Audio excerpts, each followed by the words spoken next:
അനുഗ്രഹത്തിൻ അധിപതിയേ, ആനന്ദകൃപാ പെരും നദിയേ, അനുദിനം നിൻ പദംഗതിയേ, അടിയാനു നിൻ കൃപമതിയേ. വീണ്ടും വരുന്ന യേശു ക്രിസ്തുവിൻ നാമത്തിലുള്ള സ്നേഹവന്ദനങ്ങളെ എല്ലാ പ്രിയപ്പെട്ടവരും ഈ സമയത്ത് അറിയിക്കുന്നു. എബ്രായർ 6-14 ഞാൻ നിന്നെ അനുഗ്രഹിക്കുകയും നിന്നെ വർദ്ധിപ്പിക്കുകയും ചെയ്യും എന്ന് അരുളിച്ചെയ്തു. ദൈവം അബ്രഹാമിനോട് വാഗ്ദത്തം ചെയ്യുമ്പോൾ തന്നെക്കാൾ വലിയവനെ കൊണ്ട് സത്യം ചെയ്യുവാൻ ഇല്ലാഞ്ഞിട്ട് തന്നെ കൊണ്ട് തന്നെ സത്യം ചെയ്തു. എന്നിട്ട് പറയാണ്, ഞാൻ നിന്നെ അനുഗ്രഹിക്കുകയും നിന്നെ വർദ്ധിപ്പിക്കുകയും ചെയ്യും എന്ന് അരുളിച്ചെയ്തു. ഇതെവിടെയാണ് പറയുന്നത്? ഉൽപ്പത്തി പുസ്തകത്തിൽ പറയുന്നുണ്ട്. അതിൻ്റെ 22-ാം അധ്യായത്തിൽ നിൻ്റെ ഏകജാതനായ മകനെ തരുവാൻ മടിക്കായതുകൊണ്ട് ഞാൻ നിന്നെ ഐശ്വര്യമായി അനുഗ്രഹിക്കും. നിൻ്റെ സന്തതി ആകാശത്തിലെ നക്ഷത്രങ്ങൾ പോലെയും കടൽക്കരയിലെ മണൽ പോലെയും അത്യന്തം വർദ്ധിപ്പിക്കും.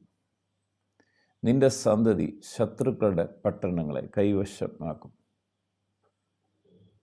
നീ എൻ്റെ വാക്ക് അനുസരിച്ചതുകൊണ്ട് നിൻ്റെ സന്തതി മുഖാന്തരം ഭൂമിയിലുള്ള സകല ജാതികളും അനുഗ്രഹിക്കപ്പെടും എന്ന് ഞാൻ എന്നെ കൊണ്ട് തന്നെ സത്യം ചെയ്തിരിക്കുന്നു. ദൈവം തന്നെ സത്യം ചെയ്യുകയാണ് ദൈവത്തെ കൊണ്ട്.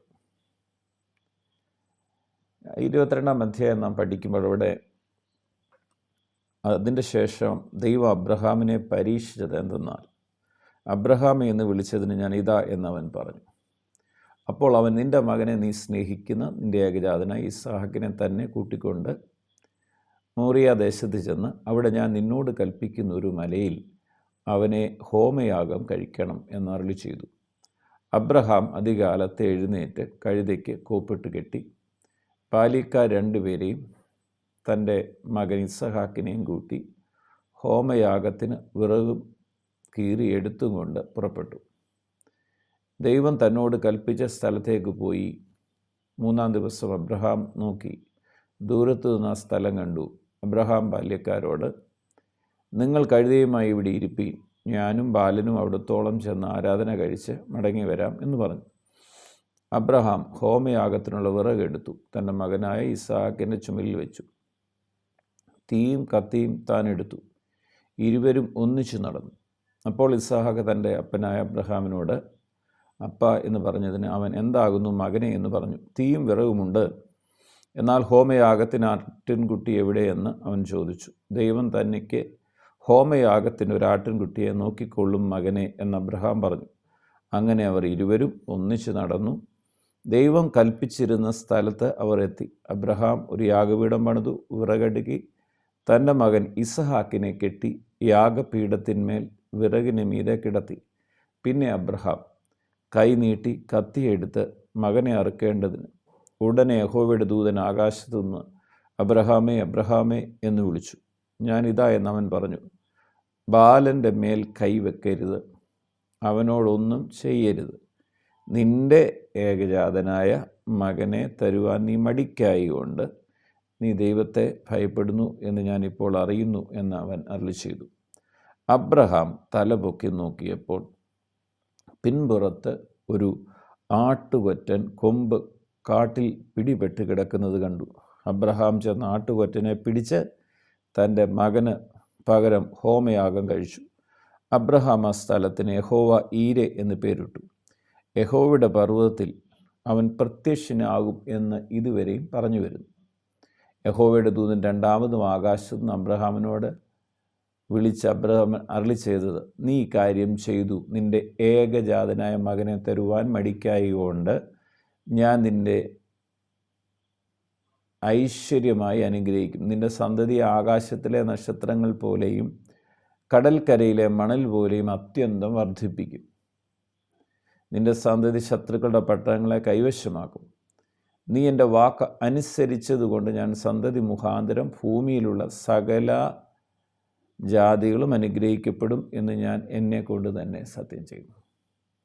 യെസ്, ഇവിടെ അതാണ് പ്രയർ ലേഖനത്തിൽ വായിച്ചത്, ഞാൻ നിന്നെ അനുഗ്രഹിക്കുകയും നിന്നെ വർദ്ധിപ്പിക്കുകയും ചെയ്യും എന്നല്ല ചെയ്യും.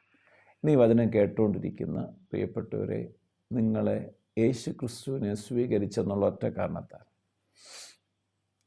ഈ നമുക്ക് വേണ്ടി യേശു നമ്മുടെ പാപ പരിഹാരത്തിന് വേണ്ടി യാഗമായതുകൊണ്ട് ഇനി ഒരു യാഗത്തിൻ്റെ കാര്യമില്ല.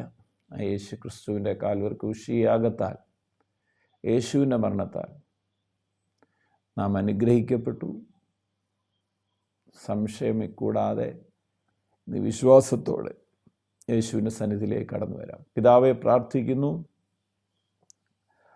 ദൈവത്തിൻ്റെ എല്ലാ വാഗ്ദത്തങ്ങളും അത് ഉവ്വെന്നാണല്ലോ. അത് ക്രിസ്തുവിൽ ഉവ്വൻ തന്നെ ഞങ്ങൾ വിശ്വസിക്കുന്നു.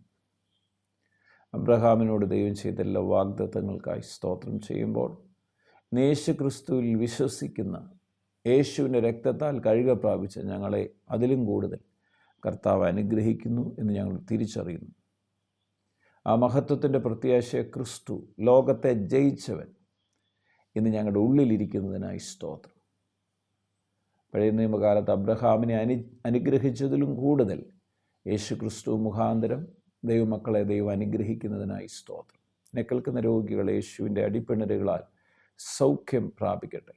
ഹൃദയ ഭാരങ്ങൾ മാറിപ്പോകട്ടെ, ആകുല ചിന്തകൾ മാറട്ടെ, ഭയങ്ങൾ മാറിപ്പോകട്ടെ. കർത്താവായ യേശു ക്രിസ്തുവിൻ്റെ മഹത്വം ഓരോ വ്യക്തി ജീവിതങ്ങളും വ്യാപരിക്കട്ടെ. പ്രാർത്ഥിച്ച് അനുഗ്രഹിക്കുന്നു. സകല മഹത്വവും അറുക്കപ്പെട്ട കുഞ്ഞാടിന് തന്നെ സമർപ്പിക്കുന്നു. യേശുവിൻ പൊന്നുനാമത്തിൽ തന്നെ ആമേൻ.